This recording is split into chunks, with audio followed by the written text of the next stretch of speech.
Holy crap, the vlogcast. Vlogcast comes from a skeptical point of view to answer some of the questions of why. This vlogcast started as a combination of spite and the Streisand effect because people on Facebook, yeah, you know, a little bit of logical, a little bit of critical would be really good. Just a little bit. Part of this is to follow through with the old adage, sometimes a journey is more important than the destination. I'm your main host. I'm known as Shujin Tribble all over the place. You can find me pretty much everywhere under that, Shujin. And I'll tell you where you can also find me momentarily, because there's news about all that. We're kind of missing folks. I'm not quite sure why, but we got at least more than me. So let's work with that. Top left-hand corner of North America, outside of Calgary, inside of Calgary, around Calgary. Calgary sits around him. It's close enough. Morning, evening, whatever the hell time it is for you, Dalan. It's 10 o'clock at night. I keep forgetting. Time zones. God damn it. Hi. You need to switch to decaf, my friend. Dude, it's bad enough. I've got different drink tonight than normal, and I'll tell you about that in a minute. Though. Yes, I know you have the different drink, but the problem is you haven't started consuming it yet. No, I haven't. No, I'll explain to everybody in a couple of seconds why this is kind of weird and unusual and interesting for me. South from there and east just a little bit, Midwest of the U.S. Good evening, Brigid. Good evening. And south of me into Pittsburgh, PA. Good morning, Joe. Good evening. Yes. So, like I alluded to, yeah, I have already decided that tonight I'm going to be drinking my wine, the wine that I'm very pleased and proud to get every year. So I told Brigid about this, but the gentleman, I didn't tell you about this. Dalan, you remember all too well that this is like my favorite alcoholic beverage. Yep. And you guys know, of course, the story. Yep. So here's a question, because I'm going to pose it to Joe too in just a couple of seconds.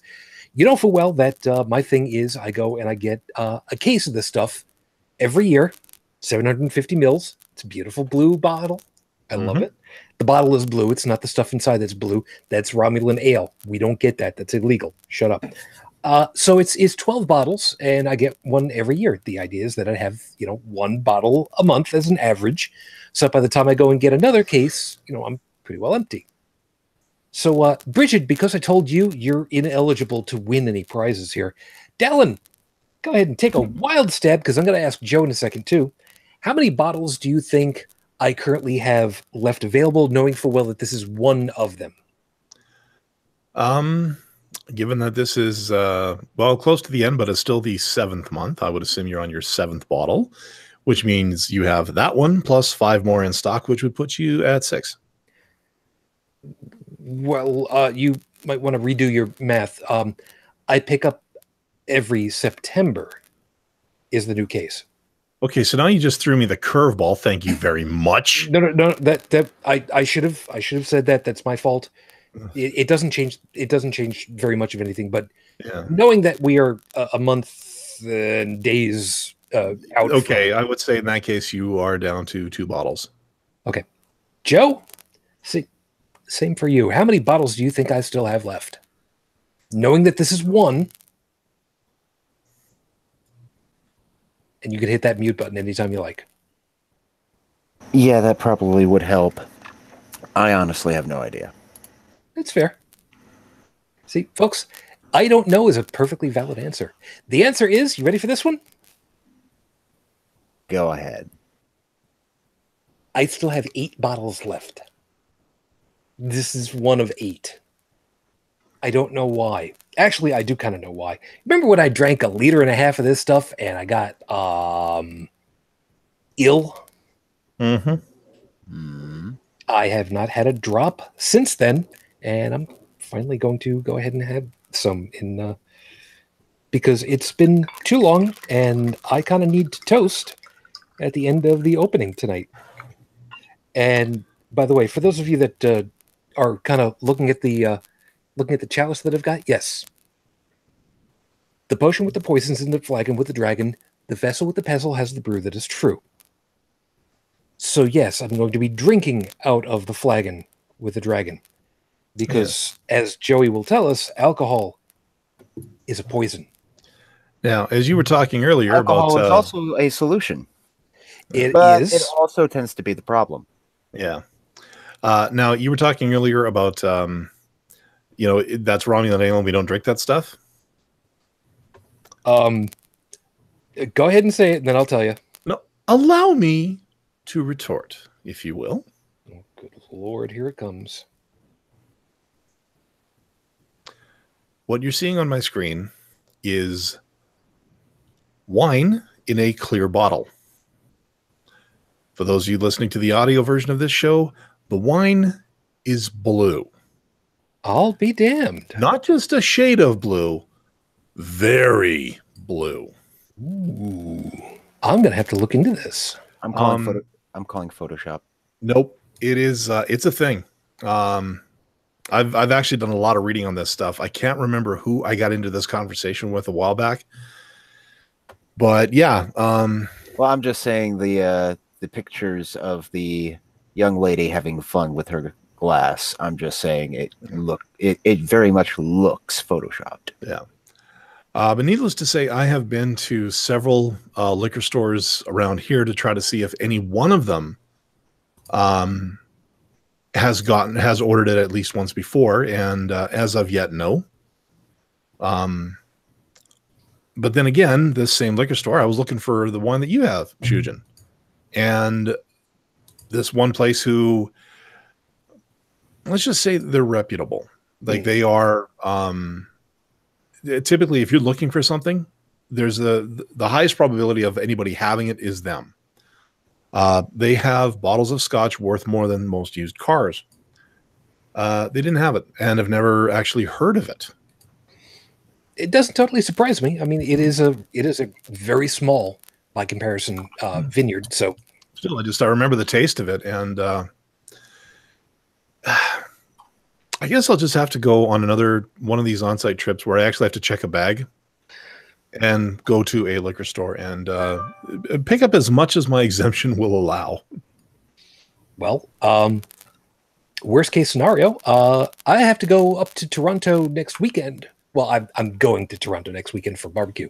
Mm-hmm. Hopefully, I will not get a pie in the face.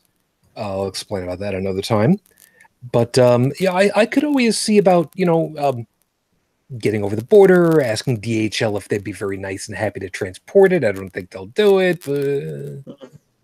Well, let's, we'll talk. We'll figure it out from there. So, as always, everybody, thank you very much for being with us. I hope that you're going to have yourselves a good time. We've got stuff we're going to end up talking about tonight that, fair warning, is probably going to be difficult at times, sensitive at best. So just be fairly warned that you may not necessarily be specifically emotionally hit by anything, but very likely you're probably going to get hit in the expectations area. Just fair warning. So keep that in mind. So for any of you that are planning on having a toast with me, by the way, like I said, I've got my drink ready to go, and I'm thirsty, and I'm ready to go ahead and have some. No, I'm not going to drink the entire bottle. I learned my lesson last time. I was just talking with Brigid about that before we went to air. Yeah, 1 bottle is probably okay for me. 2 bottles, not so much. She's probably smiling right about now, going, "Yep." Mm-hmm. Yep, we found out 1.5 liters of wine is a little bit above and beyond my limit. So there we go. So I figure it from there. So with 5 minutes on the clock, tonight's freestyle starts right now. Bang, zoom. Yeah, for those of us that remember what's otherwise referred to as classic television, you'll remember all too well. Bang, zoom, straight to the moon, Alice. The Honeymooners and Jackie Gleason, who at one time had a show before the Honeymooners. He was quite the comedic actor and all. And well, there's kind of a reason why I wanted to use that. See, for those of you that for whatever reason were living under a moon rock, you probably already know full well that as of this week, this is the 49th anniversary of humanity landing on the first celestial body in a manned capsule. Apollo 11 landed, and as a matter of fact, as of our recording right now, let me double check the timeline. If I remember right, about 2 hours from now, 49 years ago, the burn from the moon to return to Earth happened. Again, I would need to double check what the timeline is. I know I've got it on the screen for myself somewhere, but talking and reading at the same time, yeah, you should really try that sometime. It's really difficult. Yeah. But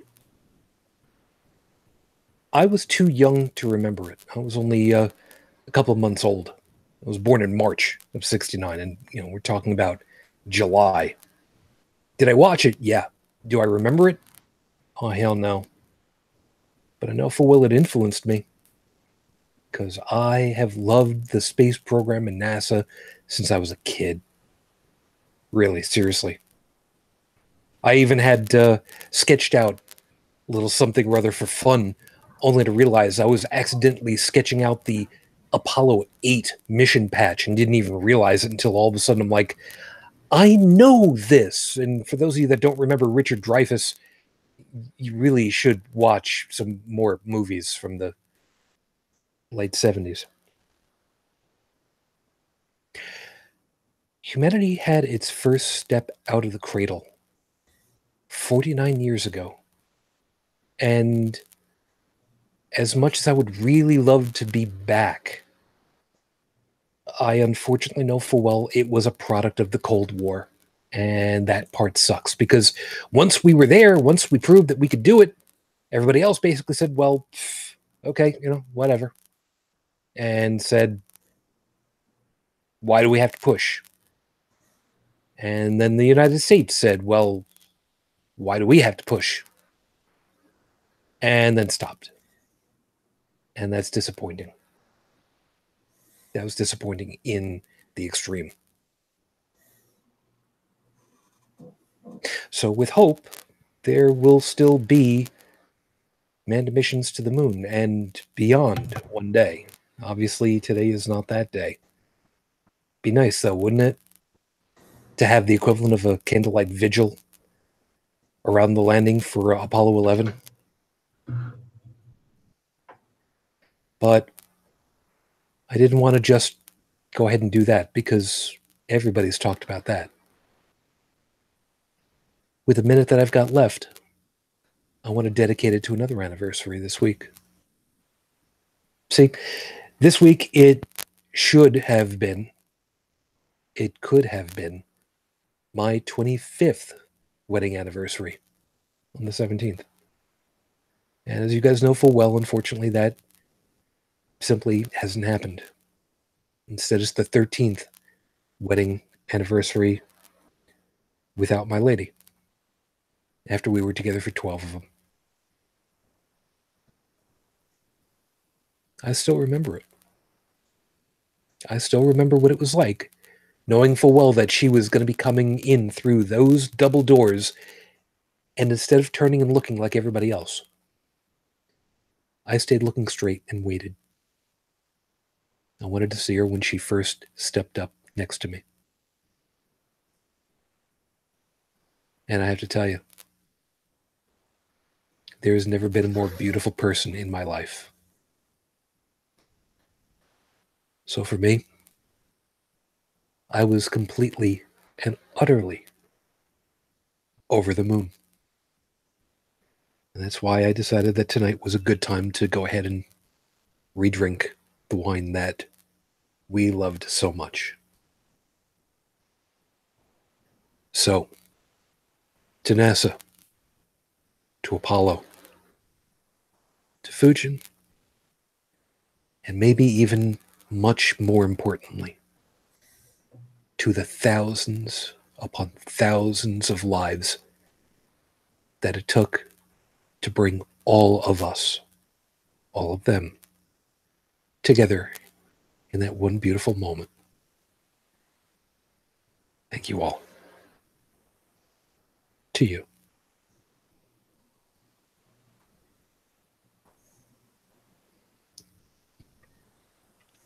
That stuff still tastes really good, man.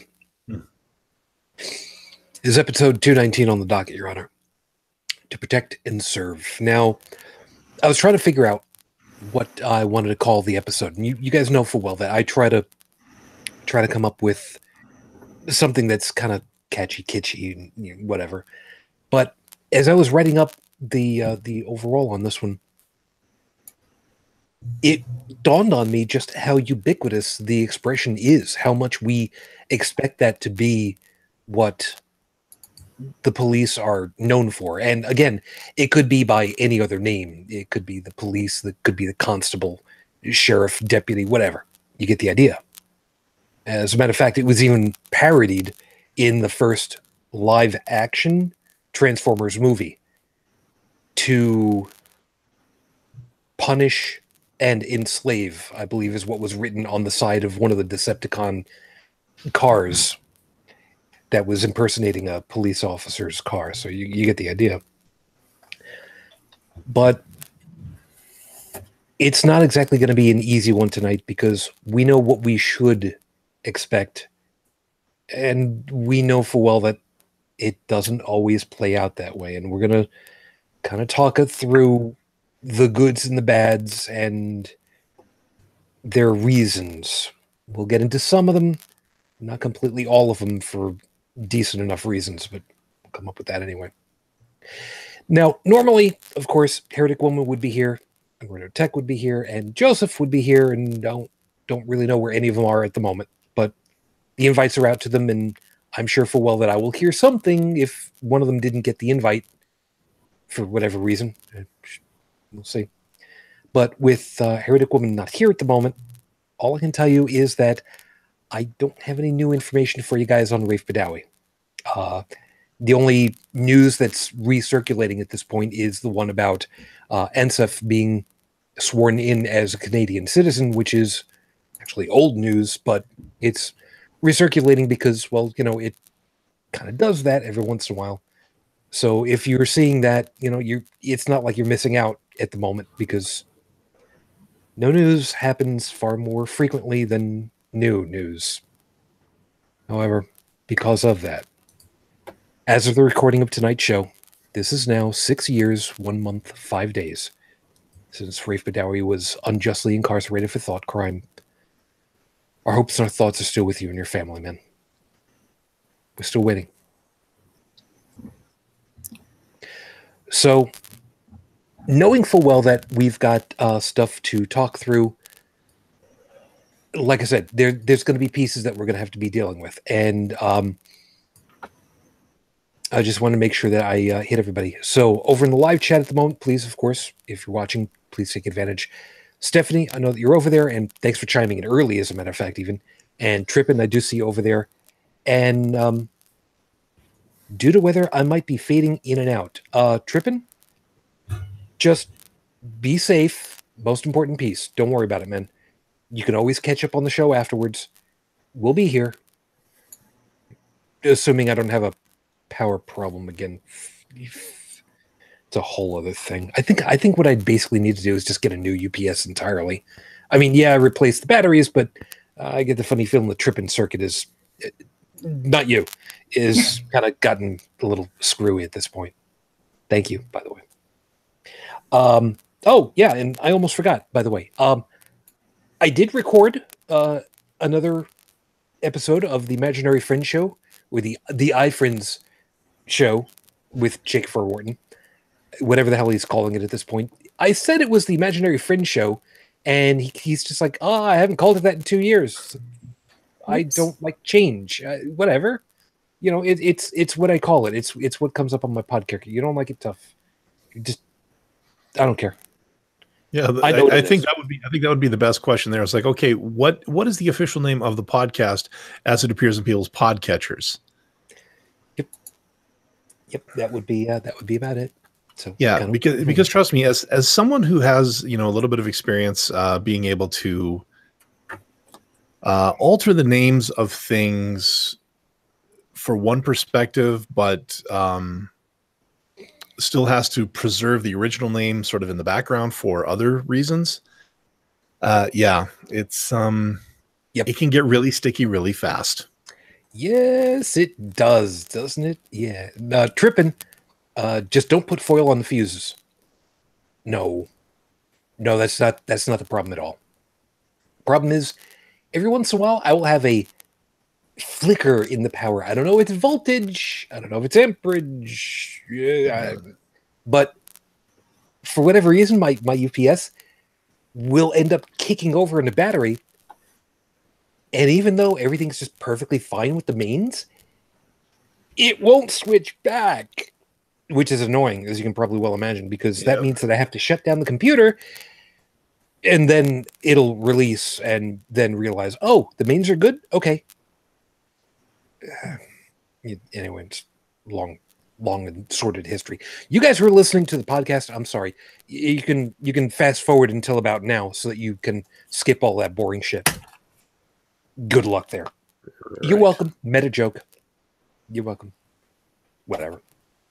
So, reminding our panelists that, remember, there are certain things you probably shouldn't talk about, and there's some things that you probably are going to want to that you shouldn't. Just please keep in mind that whatever it is that you say may be held against you in a court of law. Thank you very much for beating the dead horse. Well, there's reasons for that, because look, it was dead when I found it. Okay, so for those of you that don't know who Commander Yamix is, you can go look him up later. No, as a matter of fact, there are a couple of folks who've got stories that may or may not necessarily be sensitive. I guess is probably the best way to put it. Please be observant of the statute of limitations. Yeah, hence the reason why I'm kind of basically saying, look, I'm putting it out there for all of us, because I don't want anybody out there to kind of be questioning, okay, what story does that one have? Because I just want to kind of keep it left out that way. Because let's remember, my dad was a cop, and we know full well how kids of pastors can kind of be a little ornery. Yeah, I'll just kind of leave that out there like that. Okay, I'll leave it this way. Yes, there was one time that before I moved up here, I had to be driven to my part-time job in the back of my dad's police cruiser. I will leave it at that. And if anybody really wants to find out what the story was, I'll be more than happy to explain it later. So we'll just kind of leave it at that. So there you go. Spoilers. I'm the kid of a cop. What are you going to do? Anyway. So, and Trippin, by the way, saying I plead the fifth. That's actually really funny, because that came up during Jake Forwarton's show, and he wanted me to explain, okay, what does it mean to actually take the fifth? What's the point of that? And I actually gave a really good, quick explanation. That'll be for another time. We'll deal with that. So I don't know who wants to open with what. Joe, since you were kind of the instigator for it, I don't know if you want to open with anything particular. I know full well that you've got stories, and that we've all got stories. I've got many, many stories. To be honest, I can remember just about every single encounter that I have had with police. Going from when I was in middle school, dealing with our DARE officer. For not like because I needed to deal with our DARE officer, but because, you know, we had a DARE officer. Okay, and before you go any further, might want to go ahead and explain what DARE is, because I'm sure that there are some folks that are like, dairy? Wait, is what? Now I'm trying to remember exactly what the acronym stood for. I want to say drug abuse resistance education. Something to that effect. Effectively, that's what it's supposed to be. Anyway. Yes. That's exactly what it means. 10 points. 10 points, Joe. Bing, bing, bing. Yes, 10 out of 11 points right there. Good. Going on. I remember the very first time I got pulled over. It was Officer Henderson of the Washington Courthouse Police Department. It was at the corner of Wood and I don't remember. I was 16 years old and I was pulled over for failure to stop at a stop sign on a bicycle. Okay, now see, let me pause you there a second. No, I have a point on this because this was something I was not aware of at the time that I am very much aware of now. Under most states, under their road vehicle codes, a bicycle is a road vehicle and is subject to all the laws and regulations pertaining thereto. Yep. Meaning that all you bicycle jockeys out there, don't worry, I'm one of them too. You pull up to a stop sign, you better friggin' stop. I know full well there's going to be a lot of folks that are going to be like, well, no, wait a minute. Why do the Department of Motor Vehicle Bureau regulations apply to something that is very definitely not a motorized vehicle? Well, here's the reason and the rationale. Well, it's because you're sharing the same roadway.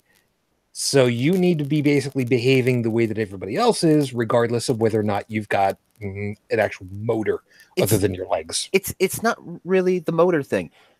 Most states don't even use Department of Motor Vehicles as an acronym anymore, or as an actual department name. They use Department of Transportation. Well, that depends on a whole bunch of different areas.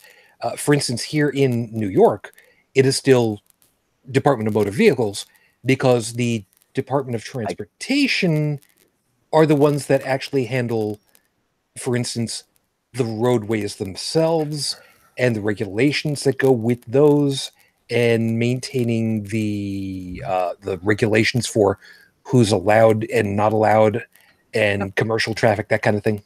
Mm-hmm. And you know, I have done some recent looking up of my own. For example, in the state of Pennsylvania, you are not allowed to pass in a no-pass zone unless it is a bicycle, and you, as long as you can verify that there is no oncoming traffic, and you give that bicycle 4 feet of space when passing.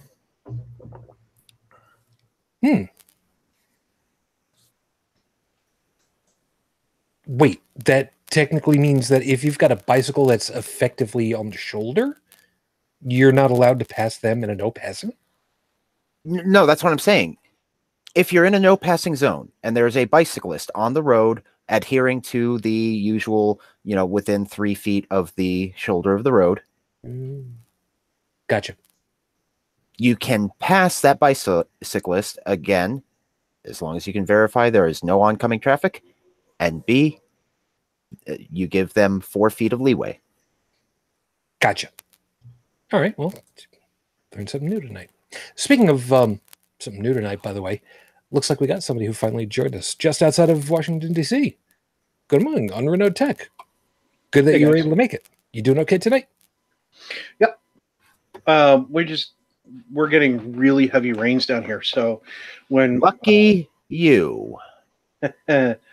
No, I will get on to that in a moment, but go ahead.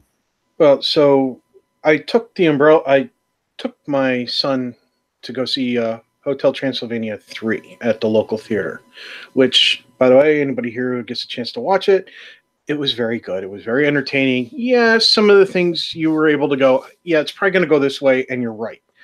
But it's still fun to watch because it was well done. Gendy Tartakovsky produced it, and he has done some amazing work when it comes to cartoons. Yes, I am a Powerpuff Girl fan. But So anyway, my question to the audience, does he still say blah, blah, blah? blah, blah, blah, blah, blah. Yes, he did. I got into this convo with my sister today. We went to the movies too. I went and saw Ant-Man and the Wasp today. Yeah, it was fantastic. That was fantastic too. Yeah, and we were talking about movies like tomorrow. She's going to go see Mamma Mia, and I gracefully bowed out. That's a Netflix movie for me. Plus, I have stuff to do tomorrow, anyways. But then we saw that Hotel Transylvania, and she was talking about maybe wanting to go see that just for fun. And then the blah blah blah showed, and of course we're cackling all the way to our seats. So, I earlier today, from somewhere around 6 o'clock in the morning to almost 2 o'clock in the afternoon, my backyard, because I have tall trees in it, the amount of rain that was coming down, it looked like a rainforest. So I brought the umbrella with us. I get out of the theater. I have the umbrella being held at an angle like this because the rain's coming down hard and blowing sideways. So it's just like me and my son were like this behind the umbrella and like, this is okay. We're okay. You know, our legs are getting a little bit of it, but we're fine overall. Then we see the car. Apparently, the parking lot is deceptively, it has a dip to it. Yeah. Yeah.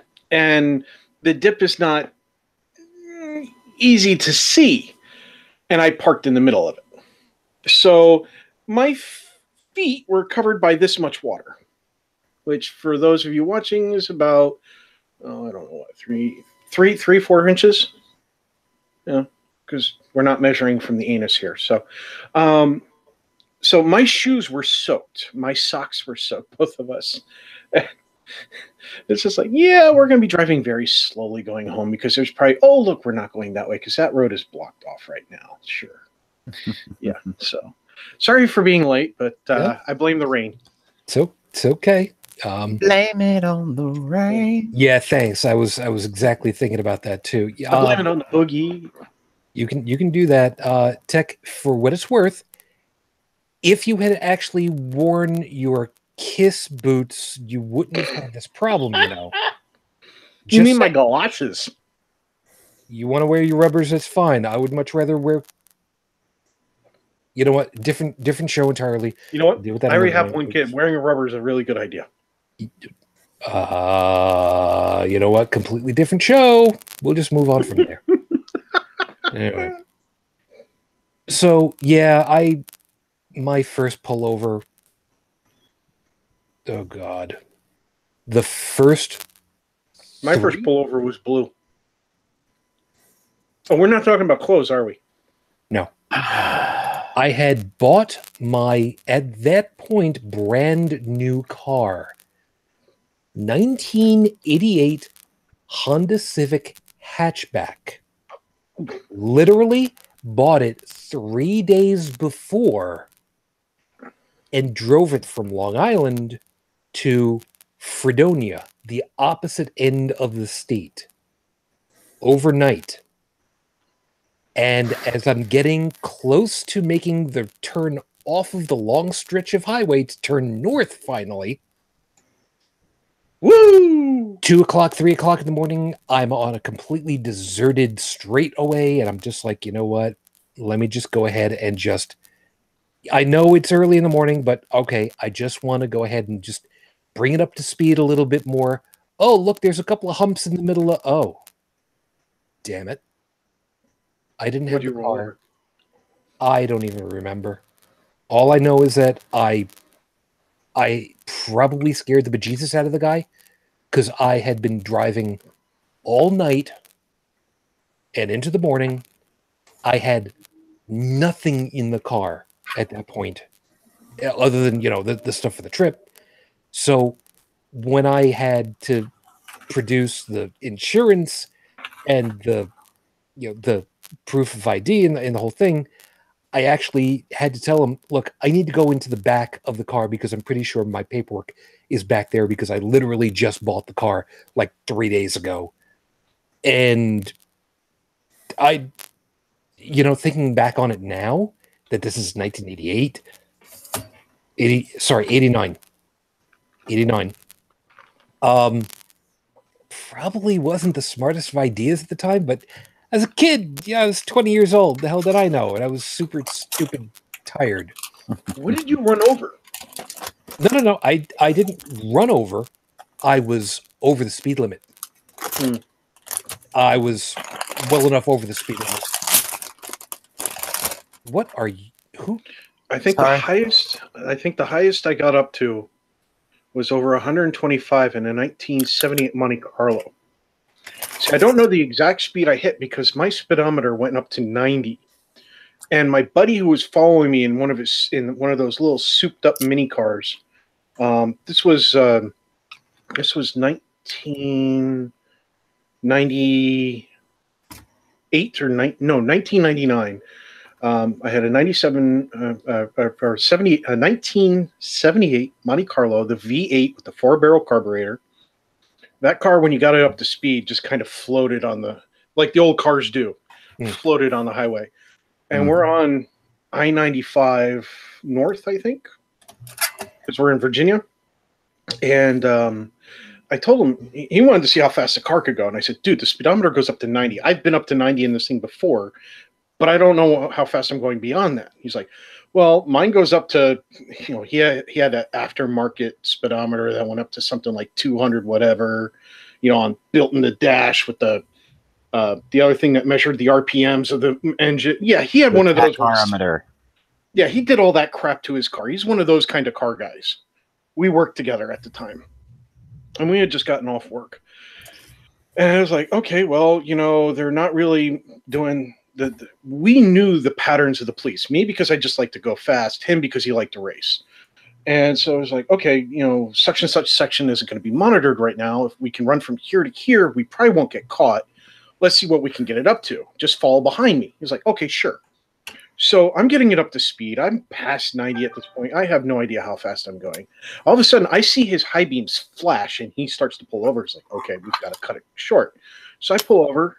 I get out. I walk back to him. I was like, dude, what's wrong? And he's sitting there, and he's like white knuckling the steering wheel. I was like, dude, you're over 125. I've never gone that fast. It's like, what do you mean you've never gone that fast, dude? You say you race.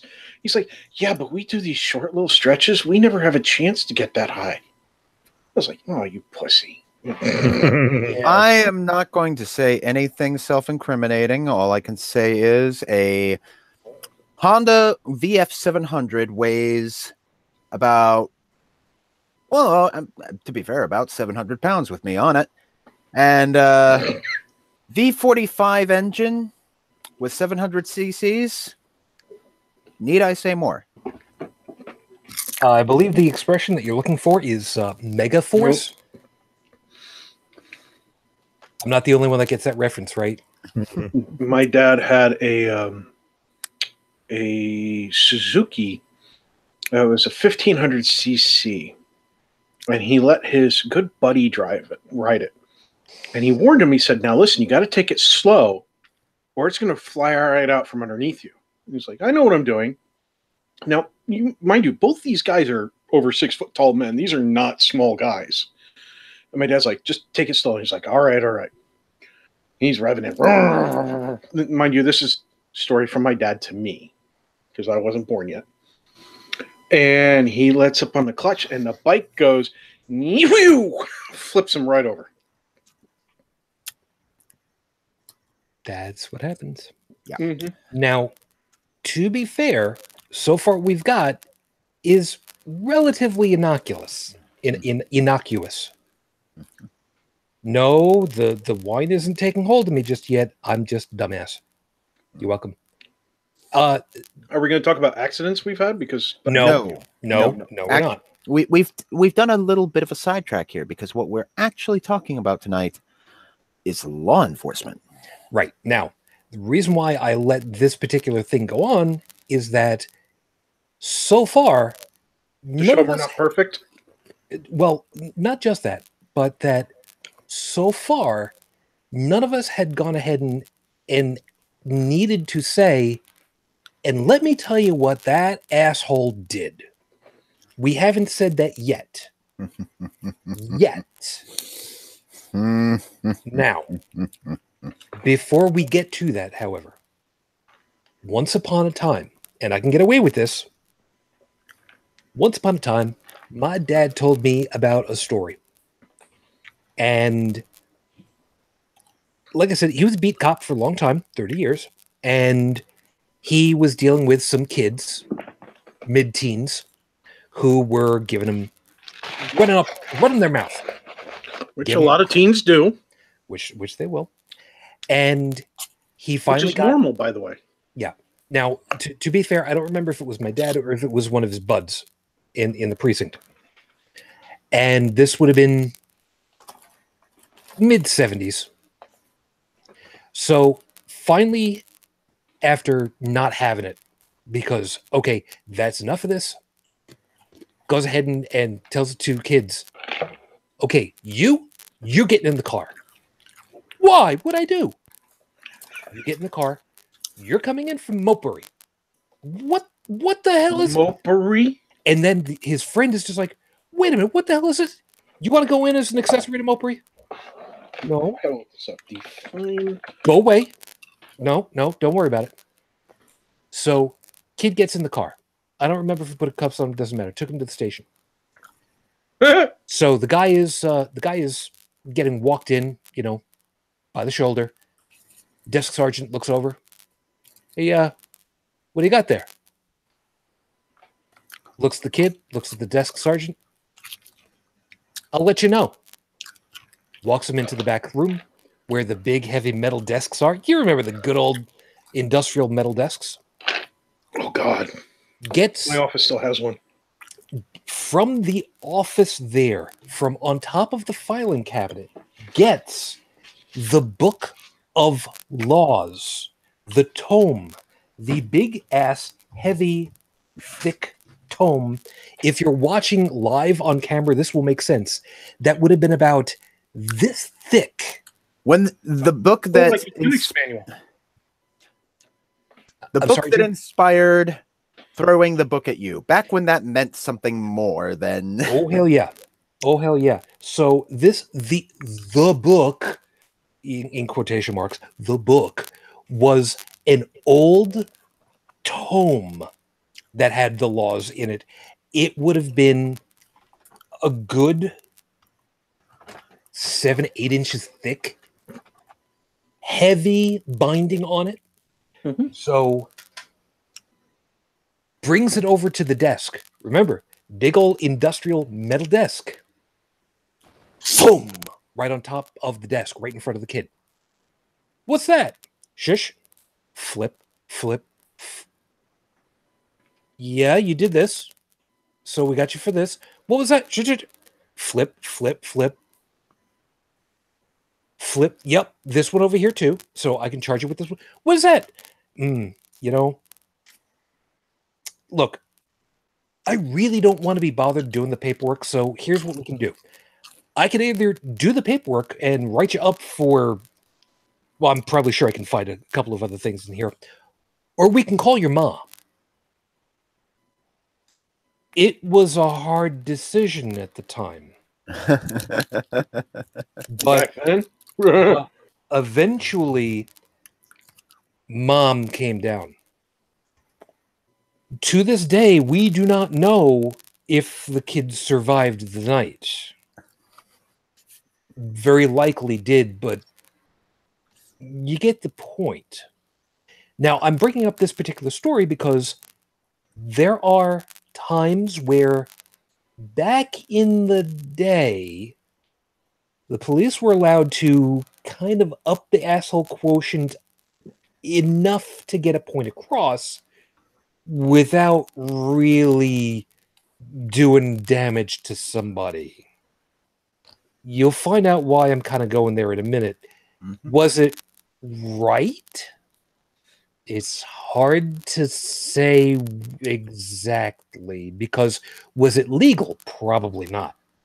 But you brought somebody in for safekeeping so that they wouldn't instigate a problem with other people into official place where they could be kept safely until their guardian came down to retrieve them. You could make an argument for that. Something But- we could put under the term of street justice. yeah, Street justice is vigilantism. yeah, No, that's no, that is particularly that vigilantism, posseism. Those are very different from what we're discussing. okay. Okay, we'll go with that. Mob justice. That's what it's considered. Okay. I can go with that. Now, like I said, the reason why I want to bring that particular story up is that there have been times stories like this have happened, and it's ultimately for a good purpose if it's kind of assholish. Scaring the hell out of a kid, maybe not such a great idea, but making sure that the family knows what they were up to and why. Again, the legality is kind of hit or miss there, but ultimately, it's kind of hard for me to be able to say, might make it right, or the ends justify the means, or all that bullshit. It's one of those areas where I'm not quite sure if it was good or bad, but you see where we're going. Now, I got you there because we're probably going to end up with the rest of the show not exactly in that wheelhouse. Because we've had problems with that, and we'll kind of tell you about that in a couple of moments. However, almost the remainder of the hosts have shown at this point. So, finally joining us this morning from Paris, France, Joseph, good morning. Good morning. Glad you're able to make it. Yawn. Yeah, I know. Rubbing eyes. How do you say? What are common terms you refer to the police in France? Common terms. They call them chickens, poulet. Really? The common term to describe them is flic. It's kind of like a slang term for cop, basically. Well, for example, officially speaking, we in America would refer to them as police officer. What would the official common title be for France? Oh boy, it's complicated because you've got municipal police, you've got national police, you've got gendarmes, you've got CRS, which is national. So what would the gendarmes be? That's actually the first word that popped into my head when the question came up. The gendarme is the division of police. It's close to the army, actually. Yeah. Actually, literally of the army. I believe the French gave a Russian czar the title of gendarme of Europe because of the interlocking. This was pre-World War I, because of the interlocking treaties and such. They pretty much, Russia had the biggest army at the time. Granted, it was, well, for the time, I suppose they had kind of caught up with everybody, but they had the biggest army, and so they had a lot of weight to throw around. So whenever somebody was starting to look like I think it was Nicholas the something, I don't remember, but The reason why they had all that weight to throw around is because they were all bulked up for the winter, and they had all the winter gear. yeah, Remember that? That's a callback to a lot of shows, guys. Joe appreciates that one. Yes, I do. Yeah. But no, wait a second. Really quickly, though, Joseph, calling them chickens, poulet. Now, I'm guessing that is equivalent to, in English, calling police coppers, because they used to have the buttons on their jackets, the long jacket, big, long, heavy jackets were actually copper, and that's what stuck. So poulet is basically because it's police or spelled similar. How did you make that comparison? Because I Spelled would similar poulet. I have no idea why they call them poulet. Yeah, but it'd be closer to like people calling cops pigs. Yeah, that's what came to mind for me. Mhm. I assumed that it was a derogatory term. Yeah. Okay. In that case, I withdraw the question, Your Honor. Maybe pigs are held in higher esteem here. They don't want to insult pigs. That could be. I was not going to get into that. Well, Yeah, Now, sorry see, about that. no, that's okay. I was intentionally trying to steer away. Originally trying to steer away from that because I don't like to get into the name calling thing. Yeah. Now, I understand. Oh, who's name calling here? No. But it's an interesting thing. Where did that come from? It's an interesting question. Everybody loves etymology. Truth be told, I have no idea. Mm. Okay. And even cops as pigs. Why pigs in North America? I don't remember, but I think that's something that kind of came out in the 70s, at least here in the US. I don't remember. All I remember is that I remember them being called Kodaks. A Kodiak, a bear, because it was a Kodiak with a Kodak, which was a CB slang term for a police officer with a radar gun. Oh my God, I can't believe what kind of a freaking nerd I am. Jesus. Can I one up you then? Oh, please. Well, no, I started looking around. Joseph, you mentioned the term flic for police in France. It's a very interesting answer as to what the origin for it is. Flic was introduced in France as a deformation of flige, used by the Yiddish inhabitants of Paris as a slang term for policemen. Flige means fly in German, and it came to mean policeman because at the beginning, especially in France, the police was a political police tracking down opponents and such. And effectively the fly on the wall. Yeah, exactly. In short, mispronunciation of the Yiddish slang flige, fly, meaning spy, then police, incorporated into French by the Yiddish population in Paris. So basically, it was their way of saying that they were the spies all over the place. They were the fly on the wall, listening to everybody else's conversations. Yeah. Ah. Yeah, everybody shuts up when there's a policeman in the room. Well, you get that feeling. Not me. Yeah, well, that's because you're an asshole. No, it's because I'm stupid. And when I say everybody, I mean most people. No, and it's fair enough. There's reasons for that, unfortunately, but be that as it may. Okay, so having gone that side, What were we talking about originally, by the way? well, I'm gonna show you how. And is there a theme to this show? Well, like I said, I'm going to show you why we kind of spent the first half almost to get to this point.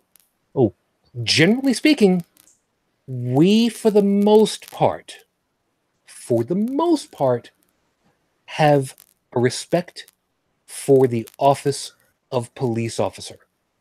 Not for an individual, but for the office of, generally speaking. Now, we know full well, yes, absolutely. Now, we know full well that the job of the police, peace officer, deputy sheriff, constable, whatever term you want to use for it, is not an easy one, and it's not something that everybody should do. And a lot of times there are a lot of people that probably should be doing it, and that's kind of part of the rest of the story at this point. Because we've had, unfortunately, situations where we've dealt with cops, police, that really, really shouldn't be doing the job and really shouldn't have been doing the job since day one. Now, to be fair, I did mention before we got started with the show tonight that dummy me probably should have gotten in touch with Bobby Carey, because he's been a cop and would probably have a couple of things to say about on the topic from having been inside the force. So, maybe we'll revisit this later and we can talk with Bobby about his stuff another time. But where we're going to go at this point is really the pieces about the guys that are doing the job that really shouldn't. Partly with the idea of venting a little bit, but also partly with making sure that people understand what the signs are that they should be looking for, and if they see it, to kind of be a little bit more wary about what they do and what they say and who acts on their behalf, because bad things happen when somebody's got all the power and you kind of don't. I think that's a fair way of summing it up then, right, Joe? Mm-hmm. So, Brigid, I know that you'd said that you'd got your thing. I don't know at what point you want to go ahead and bring yours to the table, so I'll just let you know that whatever point you want to throw it in, you know full well you've got free reign to just go ahead and do that. Yeah, I'll do it later. Okay. No, that's perfectly. See, that's one of the things about operating a show like this. Every once in a while, it's really tough to know who should have which story at what point. So try to balance all that is real difficult, especially when you're dealing with something like this. So, Joe, I know full well that you've got your pieces, and at this point, considering that this is more influenced by you, whatever point you want to go ahead and start leaning towards, feel free, man.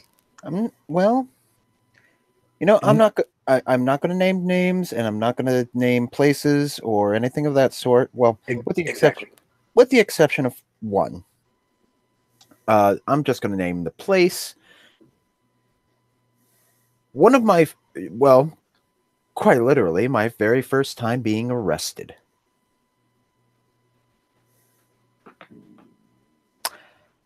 I was freshly home from my first deployment, and I had just bought a car, specifically a 1993 green Chevy Corsica. Okay, well, the fact that you're arrested for driving something that looks like that is, in and of itself, just perfectly valid to me. Yeah. Literally had just picked it up off the lot. Had done all the paperwork, had the little temp tag on it from the dealership, and was a friend of mine in my platoon had actually taken me up there to pick it up. And he was leading, and I was following him back to base. We get to the front gate, which is typically guarded by contractors. So these are civilian personnel. Okay. He gets to the gate, does his little check-in, shows them his ID. He goes on through. I get to the gate. I pull up, I stop, give him my ID. Takes a look around the car, comes back around. You don't have a registration plate. What? You don't have a plate. The plate, well, I'll get to that later. I explained that I had just bought the car and that I had a plate from the dealership the cardboard tag, whatever the hell it's supposed to be. And he said, well, tell you what, I have to call this in. Just pull it into the side lot over there. They'll probably just have you leave it here until you can get a tag for it. So I did that. One of the Fort Gordon MPs shows up. I won't say his name or his rank or anything of that sort. What I will say is that he was largely known as Napoleon. Somebody had a complex. And Napoleon had an issue with my unit, namely the number of individuals who had picked on him and made fun of him from my unit. Granted, remember, I was still fairly new to the unit. I mean, literally just we just got back from deployment, and before that, I had only been there about a month. So, he comes over, asks me, you know, my name, rank, yada, yada, yada. What unit are you with? I give him my unit.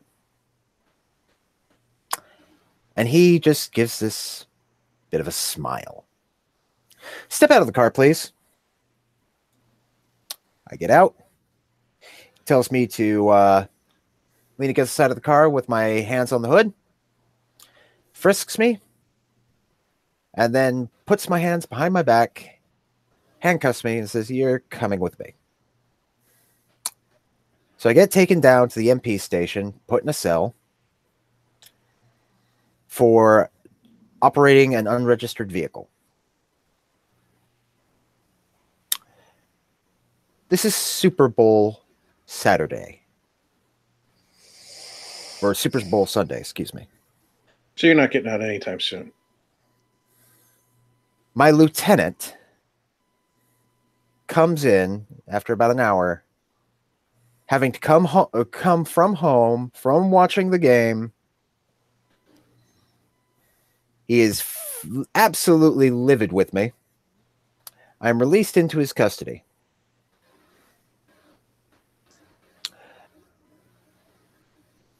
I am given a pink slip to show up at court. Now, traffic court is a little different for on-post offenses. You have to see an officer of the Army in this court. You don't see a judge. It was about 2 weeks before the traffic court convened. They convene it like every, say, third Friday of every month. So I went in and I waited my turn. And when my number was called up, I came up. And before I can say anything, and before he even says anything, he's sitting here reading his copy of the slip. He's like,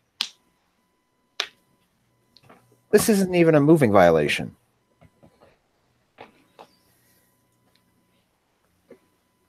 Remanded to the judgment of your unit CO. Get the hell out of here. That's it. The guy, Napoleon, just wanted to screw me over and waste my time out of spite.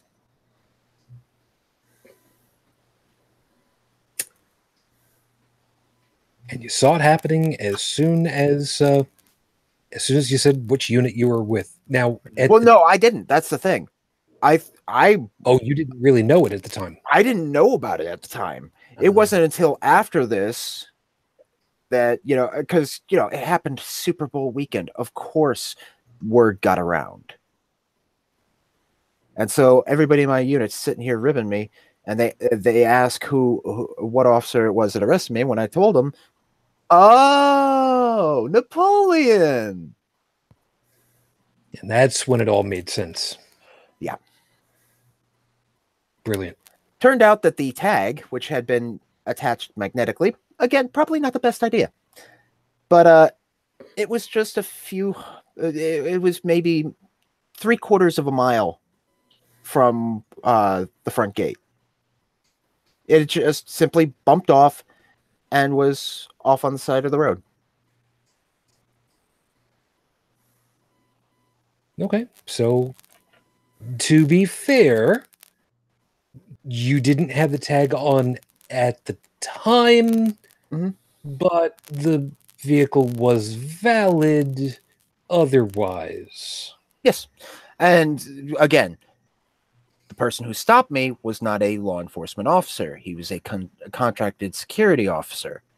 So he had me pull over into the side lot, which means that the vehicle was stationary when the MP showed up. So it was not a moving violation.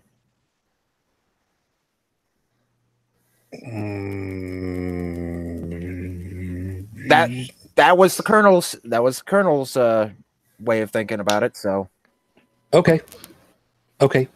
So to be fair, there's pieces about that. It's just there's a little bit of, but you can imagine why even a civilian security officer might look twice at a vehicle pulling up to a federal installation with no tags on it. Yeah, military base with questionable authenticity. Yeah, that's definitely reason for, yeah, we should really go over the numbers a little bit further. That makes perfect sense to me. Mm-hmm. Not only that, Joe's behind the wheel, so Well, all right, let's face it. Well, hey, at least this story didn't end with the vehicle on anything but its wheels and on fire. That's a good point. Unfortunately, there are many stories of mine that do. Well, fortunately, most of them don't end with bullet holes in them, and I'm very glad that your name isn't Sonny. Oh, I don't know. I've only driven once through Jersey, never again. Yeah, that's a callback to an old movie, guys. You should probably watch that. Once through Kentucky, never again. Yep. Yeah, there's that. So, yeah, there are levels of dickishness that can happen, and to be fair, the colonel, you said, is who it was? The colonel was acting as the judge for the traffic court. Okay, so to be fair, the colonel may have been a dick in the nice way. Well, he wasn't the one being the douchebag. No. Wait a minute. Because in order for the vehicle to have gotten there, it would have had to have been in motion by the person that was brought in, which that would be a moving violation. Hold on. However, if the write-up was specifically this vehicle here with this person that was with it is being brought in for a moving violation, but I can't prove that they were the one that drove it over here, and that's the way that I'm writing it up, I can see the colonel going ahead and saying, yeah, he can't prove that you were doing what he's implying that you were doing, so you know what, screw him, because I know he's a dick anyway. Like I said, dickishness can work both ways. It could be for a good thing, or it could be for a bad thing. But again, this is somewhat of an abnormal situation because this is military police. It's a bit different. Yeah, I have not yet had the pleasure of engaging with the military police, the Navy police that I have down here on the base. I forget what they call. I don't, and I really don't ever want to engage in a manner where I have caused them to come see me. So much to the angst of the people behind me, typically, I drive the speed limit when I'm on federal property. Oh, hell yeah. Cruise Cruise control is a wonderful thing, people. Yep. And see, the thing is they up the penalty. You get a speeding ticket, just doing 5 over the speed limit on federal property. As a contractor, you could find you're done. That's it. It's a federal offense. Because you're on federal property, your job is gone. Yeah. For the Army, they're MPs. For the Navy and Marine Corps, they're MAs, masters at arms, and for the Air Force, they are SF or security forces. Actually, we can double check that, Brigid. Memory serves, you were Air Force, right? Yes. So that sounds about right to you, give or take. That I don't know. I just know that when I was on base, I was very careful to do exactly the speed limit. Yeah. The Air Force has also been known as military police from back in their Army detachment days. Air police and security police. But right now it's SF, security forces. Yeah. Oh, which, by the way, kind of reminds me. Yeah. Also a shout out and a toast to Adrian Cronauer, who passed away this past week. So, for those of you that don't know, anyway. See, now I did get in trouble with a county police officer once in Virginia. I won't say which county, but to put it mildly, I ended up getting pulled over on the side of the road, and then I received a lecture. And at the end of the lecture, now, mind you, the police officer is not giving me a conversational lecture. This guy is screaming at me. Lovely. The guy was over 6 feet tall. And I'm not going to mention skin color because it's immaterial. It was just a guy in a uniform with authority over me. Probably with some kind of anger issues. I found out. I did find out later from a friend that I had that worked in that same county department that the guy has extreme anger issues, and they've been hoping people would turn in complaints so they could mount it against them and get him the hell out. I was actually going to say probably wearing some kind of eye covering of some sort because the intimidation factor. No. This guy didn't. He looked, but he did stare you straight in the eye, and he did not blink. Did he do the eye bulge? Yes. Yeah, I won't forget this guy as long as I live. But not because he intimidated me, but because I was just astonished to have a police officer yelling at me at what sounded like, it was getting pretty close to the top of his lungs. And I don't remember the whole lecture, but I do remember the last part of it. And the last part of it ended with, and the only reason you're not getting a ticket was because I couldn't pace you. See, what happened was I was driving on a road where it had multiple lanes, and I knew the traffic pattern for that hour of that day of the week. It was a weekend. And so I had my Monte Carlo, and I knew the dimensions of it very well. I walk all the way around my car. I get a feel for it. I practice parking, parallel, the whole 9 yards. I have a very good understanding of any car that I drive before I drive it, so that I know where I can merge without hitting somebody else, even though it may not appear that way. And I pride myself on that. So I was switching lanes. Now, Virginia had a law they had specifically defined at that time. I don't know if it's changed since then, but at that time, in the mid to late 90s, they redefined shark driving. And shark driving is where you're changing lanes either without a turn signal multiple times, or you have not allowed your turn signal to blink on, off, on, off, on, off. So 3 times on, off, minimum. So I'd allow my turn signal to blink 3 times on, off, and then I'd change lanes. So by the time I got over, it had blinked 5 or 6 times. And I was definitely exceeding the speed limit. The problem was the officer who was catching up behind me, he wasn't set up to just point a gun at me while he's in motion and get my speed. He actually had to pace me for whatever amount of clip, whatever the law dictated at that time.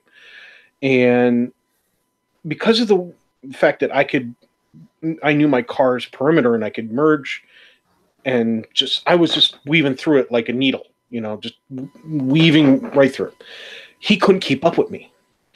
When I took the exit ramp, I slowed down like real quick. There was nobody behind me. I did it safely, but I slowed down very quickly because the exit ramp was a 45 mile per hour, which is 10 under the speed limit of the road that I was on, which I was definitely exceeding at the time.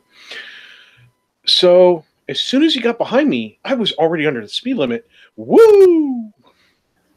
So technically he pulled me over, but he had nothing to charge me with. So, at the end of the whole rant, I'm a dumbass.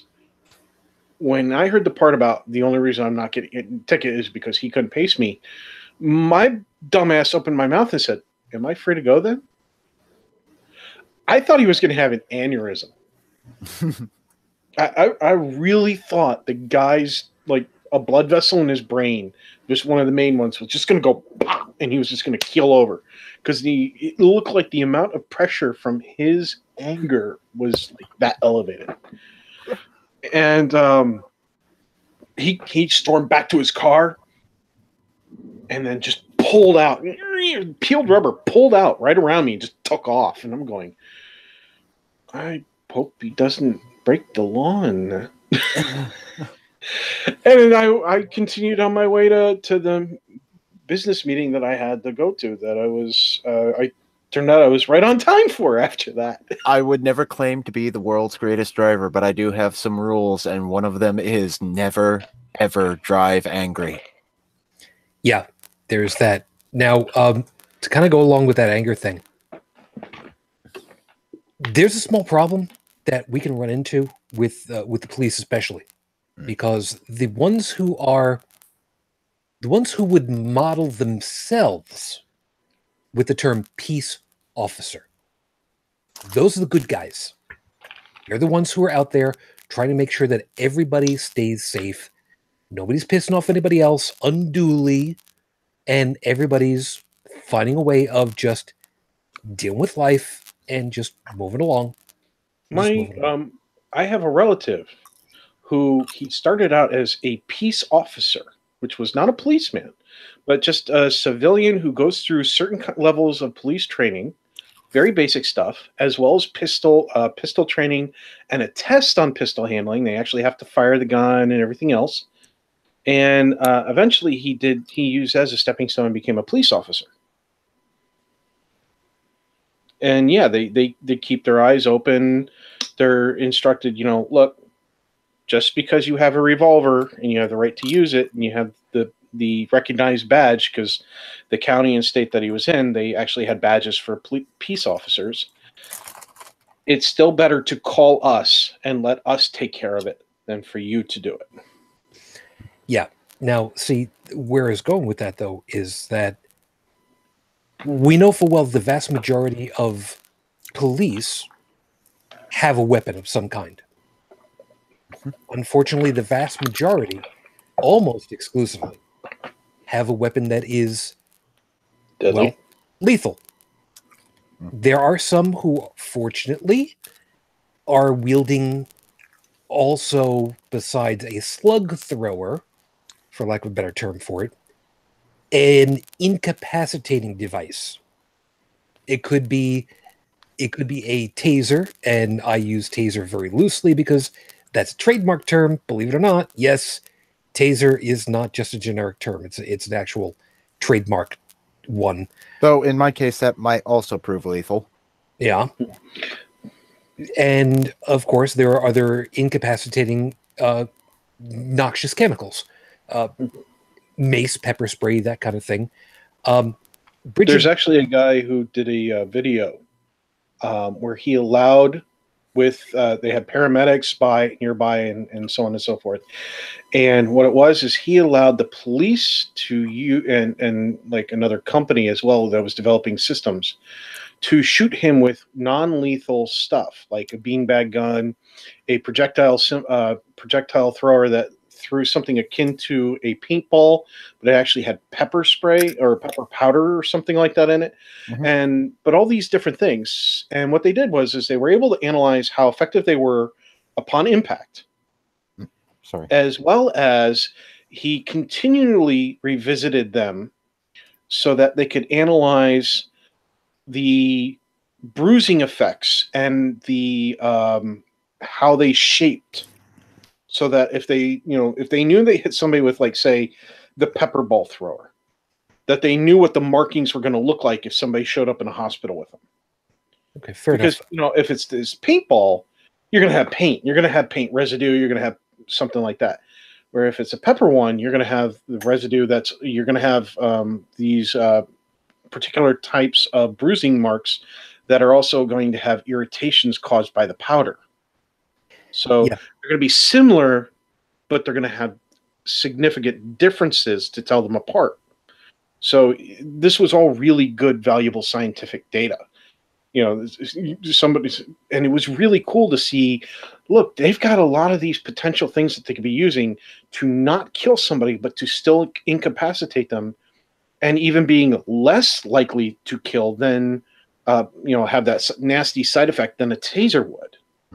Yeah. So it's really neat, the advances that they're trying to make to do as little harm as possible.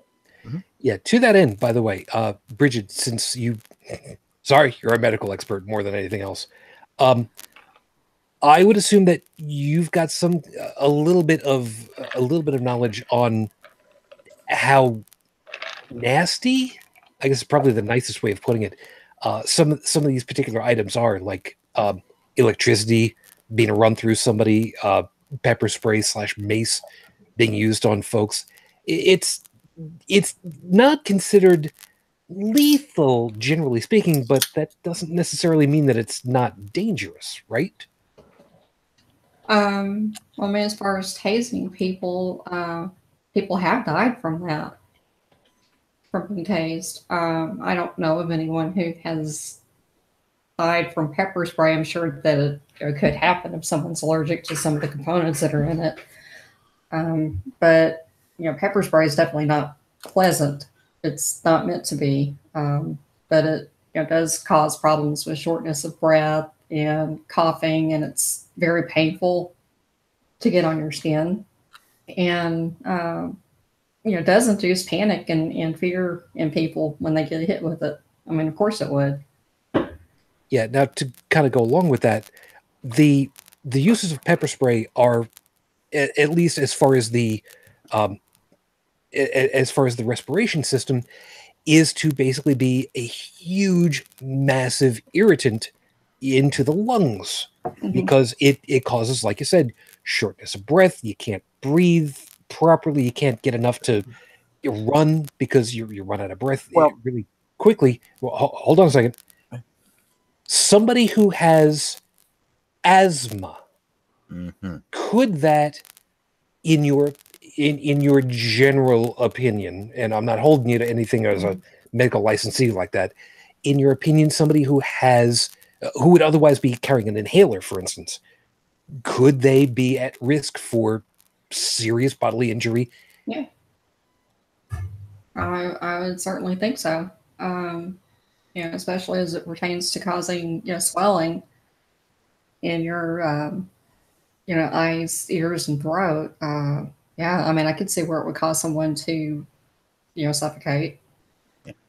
A lot like CS gas, it's designed to irritate the mucous membranes, so it causes your eyes to water up. I'm sorry. And I know that. Go ahead, Joseph. Sorry. Crystalline. Fuck, I don't remember. It's tear gas, basically. Okay. Oh, okay. In the military, our version of it is CS gas, but basically it's just tear gas. Okay, yeah, that's very painful. I don't know how else. I mean, it burns, it stings, and everybody who's been through basic training knows exactly what it's like. When you go through the bunker, and you just want to get away from it. I just think with my recent experiences with episodes of shortness of breath, I think if I got hit with pepper spray, I think I'd be more concerned about having a heart attack from the panic it would induce. Because I will speak from a fair bit of experience on this one. There, at least in my life so far, there has never been an experience more utterly terrifying than not being able to breathe for no outside reason. Like, okay, have to hold your breath because you're underwater. Okay, that's a controlled thing. Some kind of noxious thing in the air, you have to hold your breath for something like that. Okay, fine. Walking down the street, suddenly it feels like you've sprinted up a bunch of stairs at full bore for 10 minutes. Yeah, me, there's a fair bit of panic involved there. especially when you're thinking to yourself, and I still do to this day, even though I've been clear for, well, over a year now. Every time I look at even a half dozen stairs, I keep asking myself, is this the one where I reach the top and I pass, and it happens again. Yeah. So you've got some knowledge of what the fear of that feeling would probably be like. Yeah. So, if I see, well, I can guarantee you this, I see a police officer walking towards a group that I'm in carrying that big red bottle. I'll be the first one to drop a knee, put my hands behind my back and say, I am not resisting. And actually, no, I won't even say I'm not resisting, because that's usually a trigger word for these guys to flex their muscle, shall we say. Yeah, funny you should put it that way, because you actually delivered us right in the hand of where I wanted to be. Because UnrenownedTech's been waiting on this particular picture, and this is actually one of the pictures that I specifically was thinking about, and thank you for that. Tech, go ahead and explain it for the nice folks what picture it is that you got there. So, this is a picture of a officer who was later terminated for his actions, and even tried to pay to have the picture removed from the internet, but it keeps making its rounds. Anytime it's taken down somewhere, it pops back up again. And for those who are only listening and have no visual, there are a bunch of kids staging a protest. Now they're being peaceful. They're sitting down. Well, hold on a second. To be fair, by kids, these are young adults. Kids. Yes, these are young adults. Everybody understands this one. Which college was this one again? This was USC.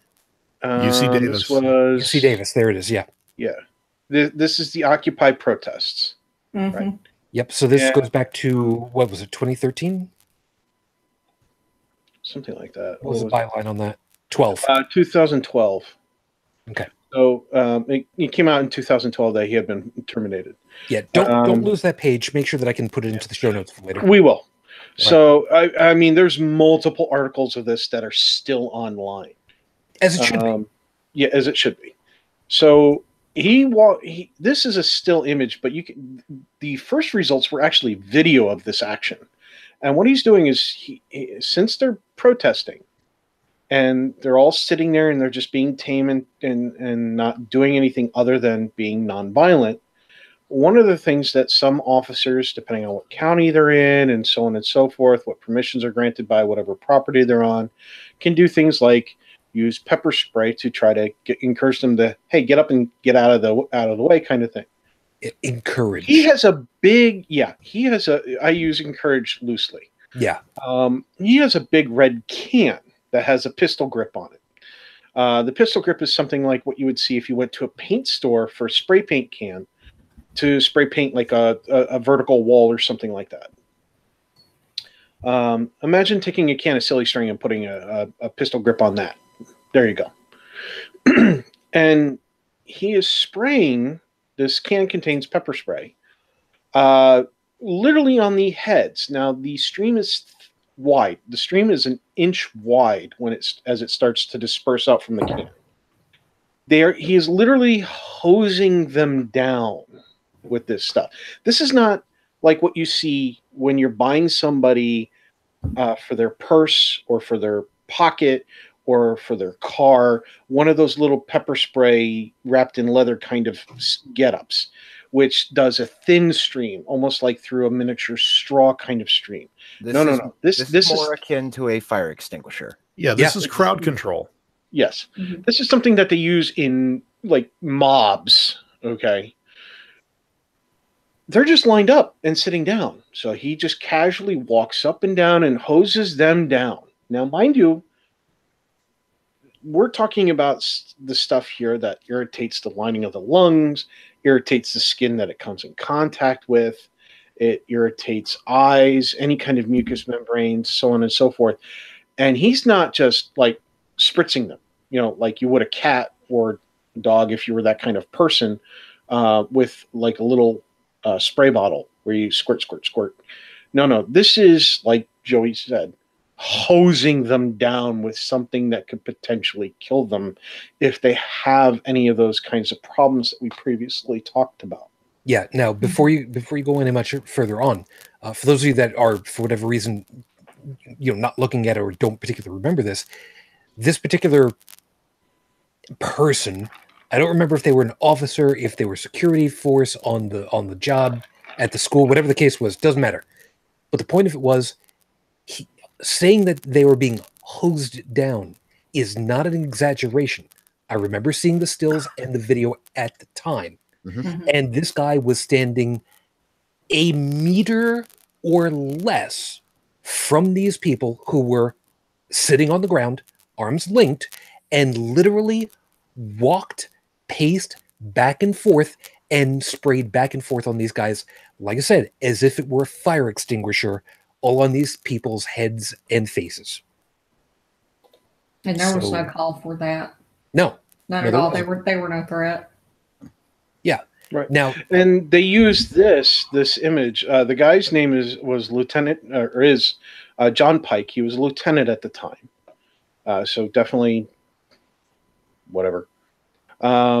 He was used as basically the poster child of excessive, as the article says, excessive police reaction to the Occupy protests.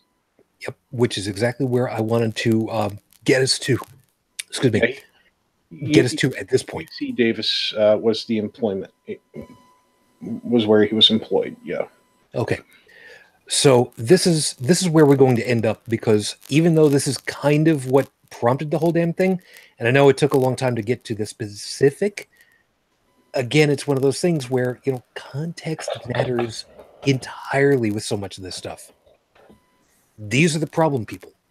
The people who they're in the job, but they've got serious issues with anger management, with impulse control, with God complexes, with feeling their own sense of power entitlement, for lack of a better way of putting it.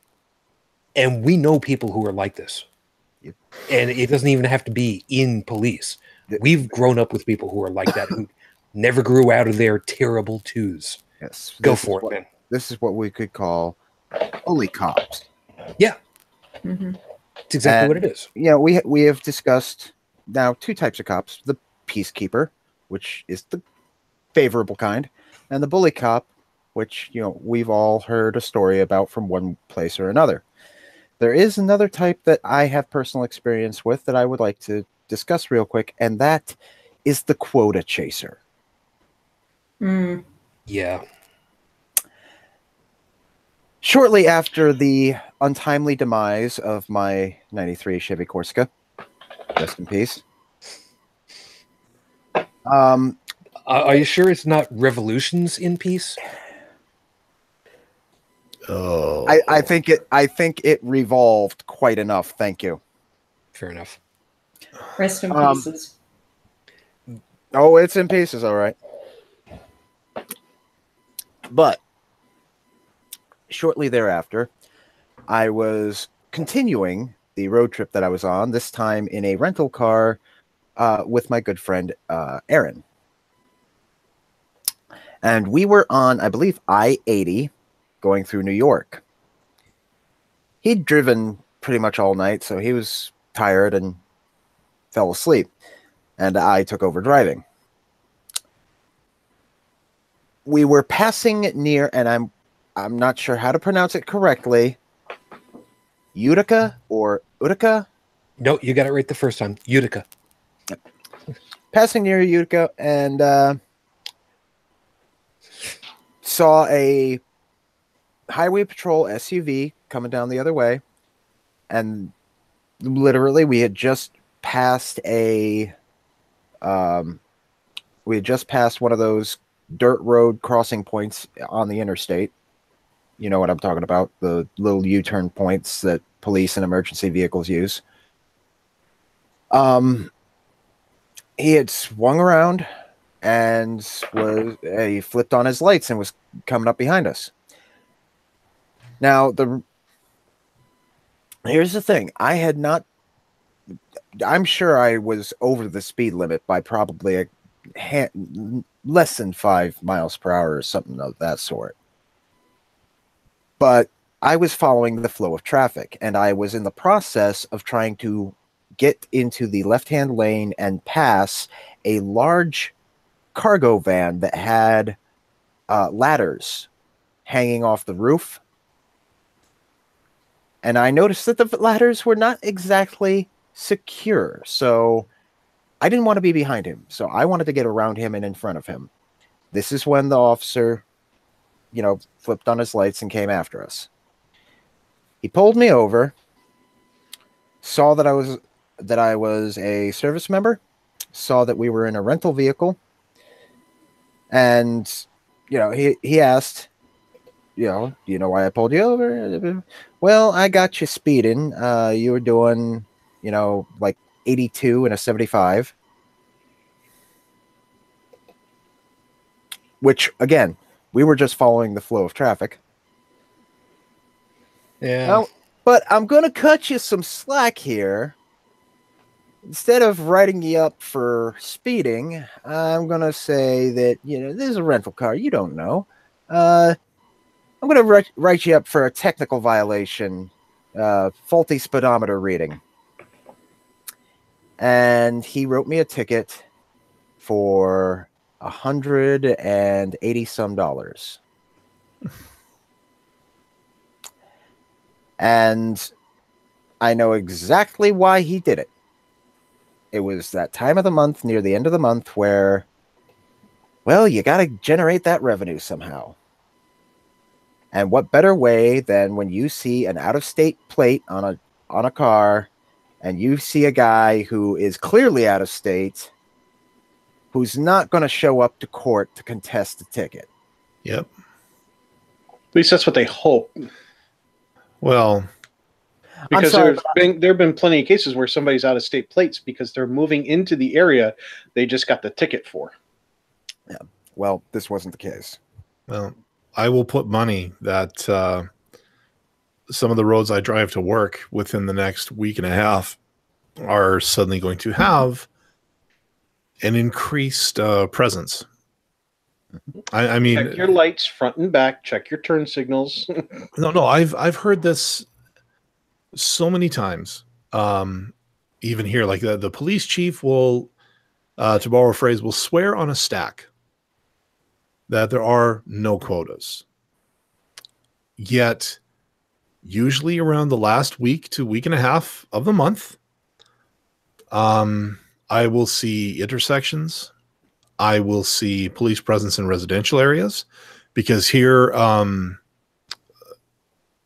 well, like you guys, we have school zones, but we also have like certain residential areas where they drop it down even further, just because kids. And I can understand that one because I've seen way too many close calls on certain roads. But they'll be out there.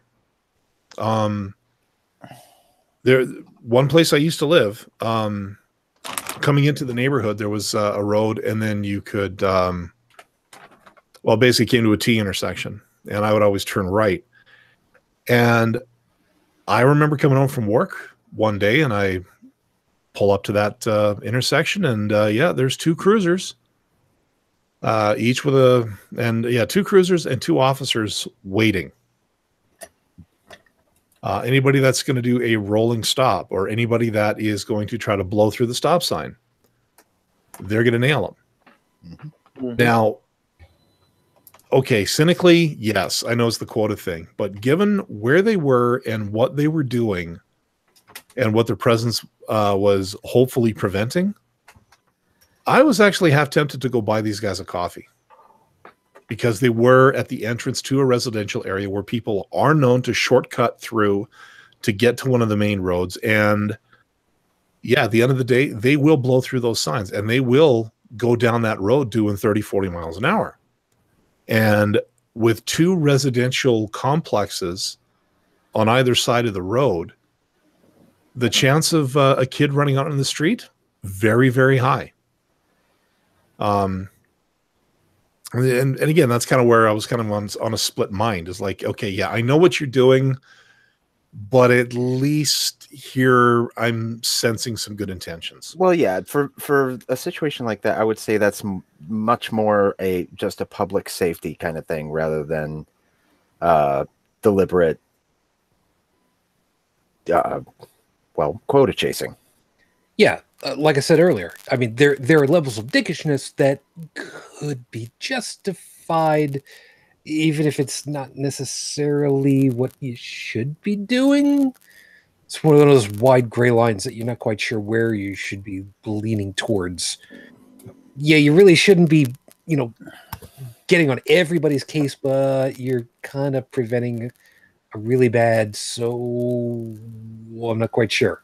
Like Dalan said, if it is a known problem area, and the risks to those to any bystanders are high, then yeah, I can see that being a completely legitimate and understandable thing to do. Oh yeah, I'm completely right on board on that. But the idea of doing it towards the now, if they only do it at a specific time of the month or something like that, then whatever the good intentions may be, then yeah, I would have to say that is definitely qualifies in the dickishness category. Yeah, and the funny part of it is, theoretically, it would be relatively easy enough to get records to try to find out what tickets are issued, when, where, and do some statistical analysis to figure out over the last, year, 5, when are there clumps in the data for when they happen. Mm-hmm. Statistically, from month to month, from year to year, you could probably find data, and tech knows all too well. All you got to do is put all that information to a database and then just slice and dice them records and find all the little bits and pieces, the bobs and babs that are outliers or actually clumping all together. Because that's all we love to do, isn't it? Just take database records and find all the pieces that say, yep, that's what you're looking for. That's what you found.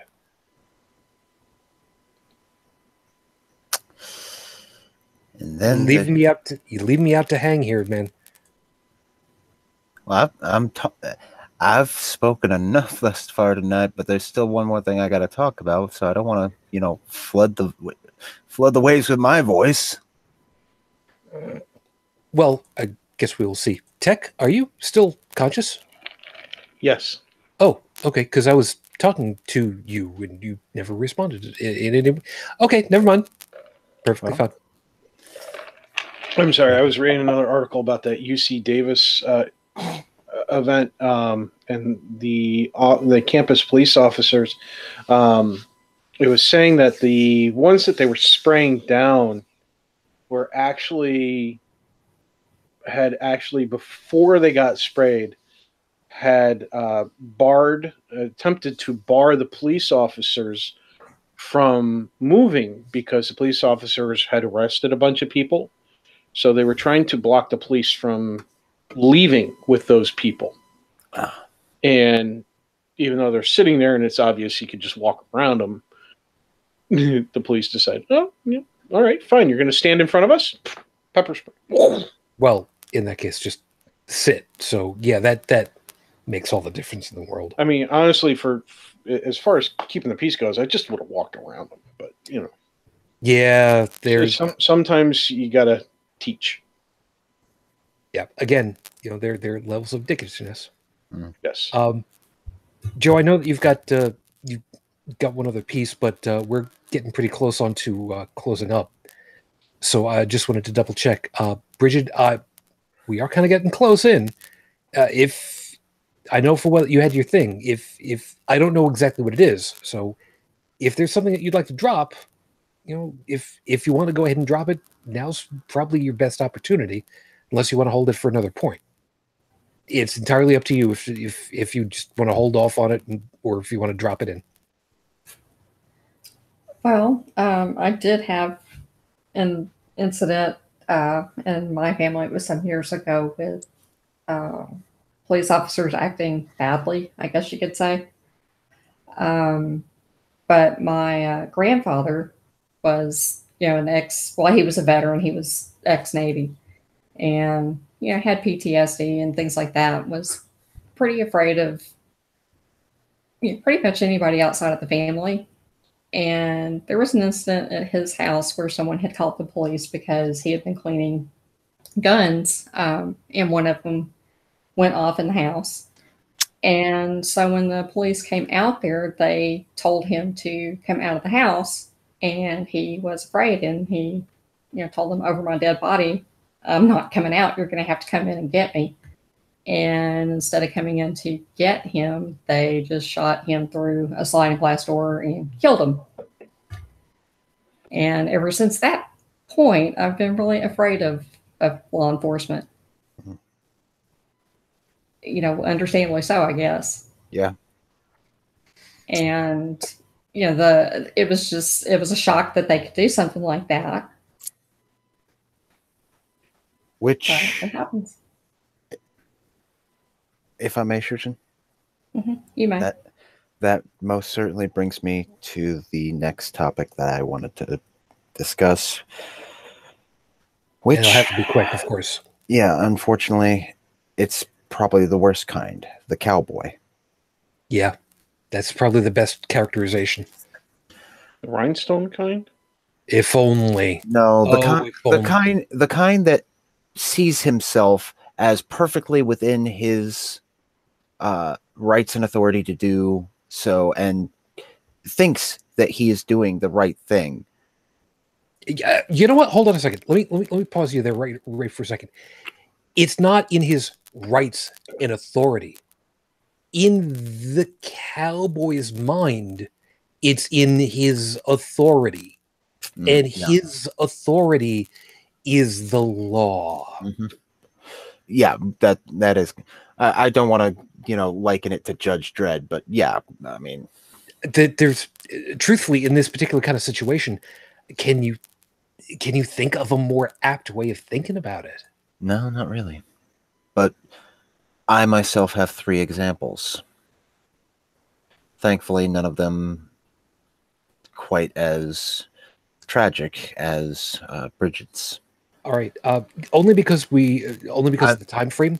Let's keep it to one. I'm just going to go through them very succinctly. All right.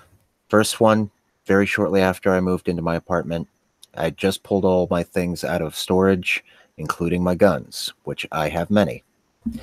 I was cleaning them so that I brought them into my apartment so I could clean them so that I could take them down to the local gun shop and see what I could get for them. Apparently somebody called the police. The police showed up, unbeknownst to me, unbeknownst to my roommate at the time. I was outside talking on the phone with my mom. My roommate answered the door. The police shoved their way in, put her back against the wall on the bed, came out, got me, they detained us both with our backs to the wall on the bed, and searched my apartment and seized every firearm I own over the course of 2 hours before finally giving all the serials to dispatch and finding out that all my guns were legal. Did they have a warrant? No, that was what I was going to address next. An unwarranted search and seizure, and it was because, and I found this out from a uninvolved officer from that precinct, that they thought they had crashed a big black market gun running cache. Well, had they would have lost the court case without a warrant. Yeah. Well, that was stupid. Well, yeah, yes, again, no, because they could have gotten away with. We got a tip. There was no time to get a warrant. We had probable cause. Yada yada. Whatever. Fuck off. But no time for that when you've got that much bravado. Mm-hmm. Secondly was August of 2016. I had a medical emergency. We still don't know what the cause of it was. Is that the one where you Yeah. were delirious and all that? Yeah. I effectively had the only thing that I've found that fits the bill thus far is heat stroke or an aneurysm. It had removed my cognitive ability, pretty much. I was acting purely on instinct. Police were called. I responded combatively. They detained me and got me into an ambulance. And one of the officers had told the paramedics, he must be on bath salts or something. I've never seen anything like this.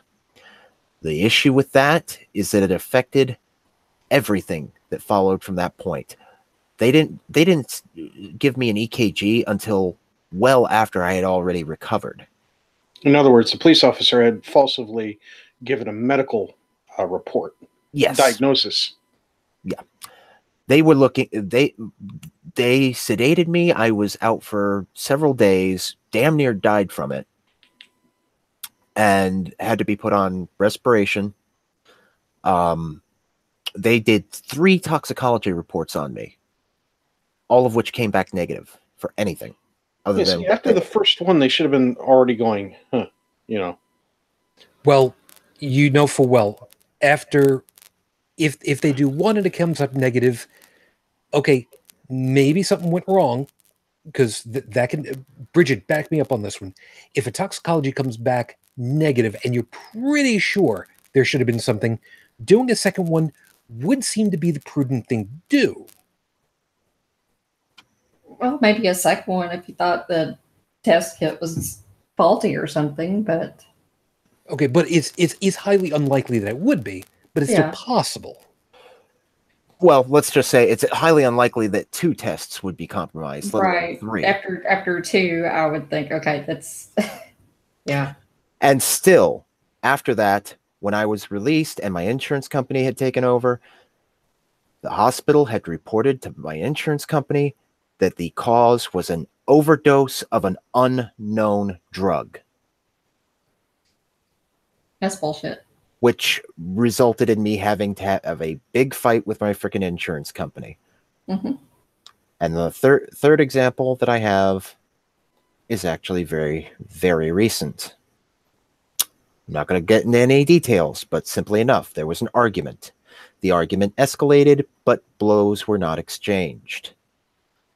Police were called with the expectation that all the parties involved would be sat down, separated from each other so that everybody could so cooler minds could prevail. Unfortunately, the police arrested me and then proceeded to put me in county jail for the evening. I found out later that I was being arraigned on charges of simple assault. Now, all of this I can deal with. What I can't deal with is when I was given my arraignment, I was given the police report. I read the police report, and there are some portions of it that are just plain inaccurate. But the thing is, the narrative of the police report is worded as such that it could be construed that I literally went to get a weapon specifically to attack someone, which was not the case. And both me and the other party involved agreed that this is a completely inaccurate report. Unfortunately, it's not the party that's pressing charges. It's the city. Which means most likely what's going to happen is I'm going to... I have to go to trial. And I will be facing the charge. And the most likely...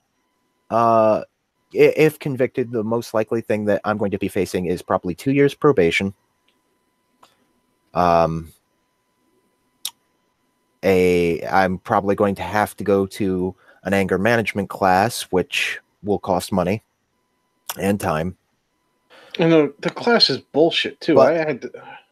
But the thing that gets me, which is why I'm saying that this is both a situation of a cowboy cop and a glory seeker, I think, is basically what it comes down to. Well, I was going to say quota chaser, because this happened just a couple days ago. So basically the last 2 weeks of the month. And what is commonplace for this kind of offense, from the sources that I've spoken to, is that I will probably receive a fine for several hundred to possibly several $1,000s.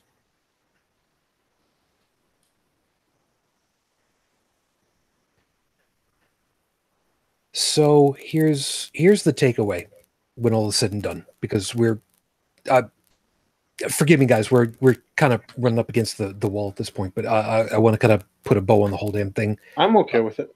Okay.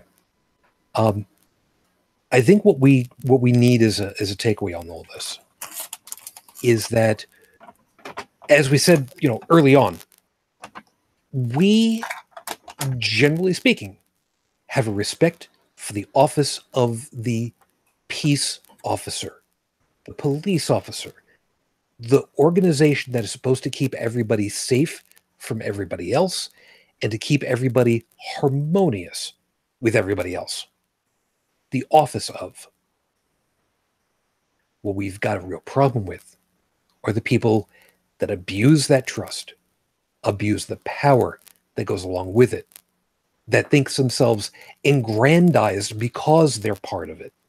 The organizations that have some kind of sway over what's done simply because they can increase the coffers in order to pay for said organization. And on top of the whole damn thing, the ones that find it, for whatever reason, personally gratified, personal gratification, that's a better wording for it, for fulfilling whatever sycophantic fantasy they've got, that they are the end-all, be-all, and everybody else should be respecting their authority. And the problem of it is, the bad cases continue when they shouldn't. For whatever reason. And there are numerous reasons. If you are in these organizations, to use the expression, don't be that guy. If you're in these organizations and you see somebody being that guy, find a way to let somebody know that they're being that guy, one way or another. Because really, the job that we expect is to protect and serve. You need to protect those people that you swore an oath to protect. And if you can't do that, you don't need to be in the job. If you can't do that, you shouldn't be in the job. It's an important one. There's supposed to be some honor there. Be careful. There's a whole bunch of other stuff that goes along with that, but we'll just have to save that for another time. So we're up against the wall on time ourselves, so we need to get on out of here. So everybody, as always, thank you very much for being part of the show with us tonight. We hope that you had some entertainment and listened to all of us talk through our positions, and hope that you found something worthwhile in them and kind of had something worth thinking about for yourself also at this point. Yes, I did put my glasses on because my eyes are starting to get a little dried out because it's getting a little bit late over here. So let me go ahead and say goodnight for everybody. Joseph, thank you very much for your time. I know that you've been having a couple of problems all through the night at this point, but thank you very much for even trying to be here with us for the time that you were able. Yeah, I should. I've got some. I've got a capacitor to replace if I want to fix that problem. So fun time there. Well, good luck with it. Yeah, well, it's going to cost about 60 cents. but it's a soldering job. I'll be better next week. Take care, sir. Fair enough. Thanks so much, man. UnrenownedTech, you take good care of yourself, man, and glad you're able to make it. You have yourself a good weekend. I plan to. I got a project to work on tomorrow with me and my son, and it should be very interesting. And I can show him a couple neat techniques for the project that we're working on to make things the results better than what the expected results would normally be. It'll be an improvement. Fair enough. We'll see. Been looking forward to seeing how that turns out. I want to see you guys on BattleBots again. We were never on BattleBots. I don't care. I'd like to see that anyway. Anyway, so you have yourself good. Joey, thank you very much many times over. And you try to have yourself a good rest tonight, huh? Not much else to do. Fair enough. Fair enough. Brigid, of course, thank you very much for your time. And thank you dearly. And like I said in the chat, I'm terribly sorry for all of what you guys and your family had to go through with it all. But thank you very much for sharing. And I hope that you have a decent rest of your weekend, too. Thank you. You too. And if anybody wants to come check out my blog, it's at brigidfitch2112.wordpress.com, or you can find me on Facebook as Brigid Fitch. And Dalan, I know this was a little on the weird side. You didn't have quite as much airtime as maybe I would call that, I consider myself fortunate. I mean, I know we've all had experiences with law enforcement. I've had my own, but it's never been anywhere near as egregious as some of the people here tonight. So I'll consider myself lucky on that one. It's not to say that this kind of douchebaggery does not exist north of the border. In fact, it does. I have just been thus far lucky enough to not have experienced it firsthand. Yeah, I was going to say specifically that exactly that piece. So thank you. Yeah, I'm too much of a goody two shoes anyway. I always have been too. That's still no guarantee. No, you're right. Yeah, I mean, I could I could be as straight laced as anybody and probably still end up on somebody's. I'm bad. Well, you could. I have a very short story that I could throw in there. Yeah, go for it. On my 30th birthday, I went to go renew my driver's license and found out that there was a bench warrant for my arrest for failure to appear, but nobody could tell me to appear for what or where. There was no paperwork attached to the warrant. Didn't matter. I still got arrested, still had to bail myself out, and nobody could tell me what I was in trouble for. Okay. Yeah. Wow. Yeah, that's always fun. Yeah. Well, I am going to find out if I've got something like that against me soon. I just went in to renew my my Nexus membership yesterday. Yeah. Which is the trusted traveler, what they call down in the States. And of course they do all your background stuff for that. I mean, they're pretty stringent. I mean, I had to give them 5 residential addresses the first time I applied because I hadn't lived in any one place longer than 5 years. Okay. And even now I had to give them 3 for this last one. So, and that tweaks a lot of people's interest when they see that. Like, why are you moving around so much? Uh-huh. Now, the last time I was able to say divorce, and they understood right away. This time, I could be there a little bit longer. We'll see. Well, at least you're not trying to get, Canadian residency, because in that case, they want to know every address you have ever lived at. Not that we're saying that any of us have investigated that possibility. But every single one for a whole life. The condo's not that big. Don't worry. Worst case scenario, we can. Some of us can live on your outside porch because I mean we've got cooking facilities out there. So yeah, keep you nice and warm too. There you go. So anyway, of course, as always, thank you for all that you do for us, man. I appreciate it. Yeah, no problem. What Shujin's talking about, of course, is the audio version of this, which is available as a subscribable podcast over at holycrapthevlogcast.com. And as for myself, if ever I am conscious enough to do a conscious stream, about stuff that maybe we touch on here, or maybe just other stuff that raises the hackles, you can pick that up over at inthewind.yo5.ca. Thank you, man. Appreciate it. So for all of you that are watching, as a matter of fact, and chiming in over in the live chat, thank you very much. Trippin and Stephanie, thank you. And by the way, for anybody that's not paying attention to it, Trippin says, thanks for all you do for us, Shujin and crew. No worries. You know, we do it because, well, I've kind of got them roped into a 5 billion year contract, so it's all good.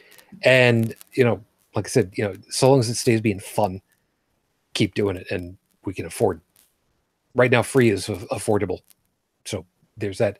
And Joey, Stephanie is saying Joey needs a crowdfunder for a good lawyer. So if elected, I'm sorry, if nominated, will you accept?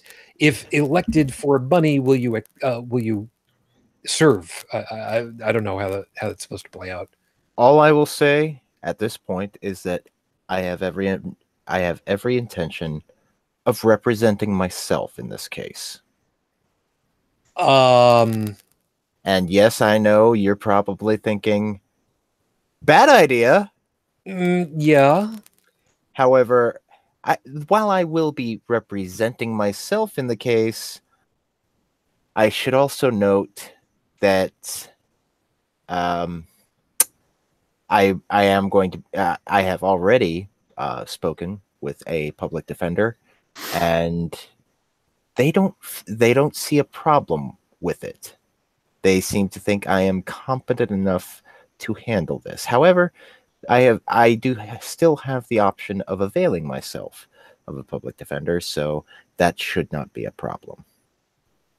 Okay. Stephanie is putting the quote that I was thinking also. A fool has himself for a lawyer, which is a bastardized version of it, but we know where you're going.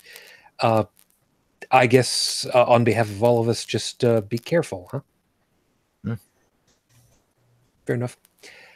But otherwise, for all of you that are listening or watching at the moment, thank you very much. We hope that you had yourself a good time. If you'd like to check up on all the stuff that we've got, as well as all the past episodes, of course, you can check out the YouTube channel over here, or take a swing over to the main page for all of our links. That'd be, of course, as mentioned, holycrapthevlogcast.com. If you would like to send money in support of Joey, you can, if you would like to. Please remember, we're recording this in mid-July 2018. So in 2023, you may not necessarily be sending. In 2023, you can send us campaign contributions, okay? Just so you know. That's for a later date. But if you do, for some strange... Hey, at least, you know, I've already got the military service. I'm not Catholic anymore. Wow. And all my scandals, at least, are out in the open long beforehand. You do know what happened with the last Roman Catholic president of the United States, though. You know hence about that, why. right? Hence why I specify I haven't been Roman Catholic in well over a decade. Yeah, there's a joke in there for you history buffs. It's I was going to make some kind of reference to a red carpet, but I think I'm kind of digressing a little bit. No, it was the green knoll. A red knoll at that point, but that's a whole other. If you'd like to send some of that money, you can earmark it one way or another. Patreon.com/HCTV, and you can kind of let us know. I'm not expecting anybody to go ahead and send any money, but if you do, just know full well that it would be appreciated. You are, of course, under no obligation whatsoever. Allow me to just say this right now. I don't want your money. I don't need it. This is not that big a deal. This too shall pass. It's a misdemeanor anyway. Kind of like trying to enter the country, quote unquote, illegally, huh? I mean, come on, let's face it. I'm 32 years old and I've got an absolutely spotless criminal record. Something had to give. Yeah, good point. you're not gonna make it through life in America without at least something. Yeah, I've always thought about the idea of waiting until I hit about 65 and then knocking over a bank. And I mean, who's going to prosecute a 65-year-old guy that looks like me? Now I might over. Come on. I might put together a Kickstarter just so I can finish rebuilding my truck. I need a new starter and a new and whole new brake lines. Well, we'll talk about that when and if it happens. But in the meantime, we got to get the hell out of here because we're running a little bit on the late side. So, as always, everybody, thank you very much for being with us. We'll be looking forward to talking with you again come next week. And just thank you. So, as always, I wish you the peace I no longer have. I wish you the strength that I've learned. I wish you well. And, of course, my lady, happy 25th anniversary. I still love you and I still miss you. And I say it every week, and I don't think I've ever told you guys what it means. Matane. Japanese, it means good night.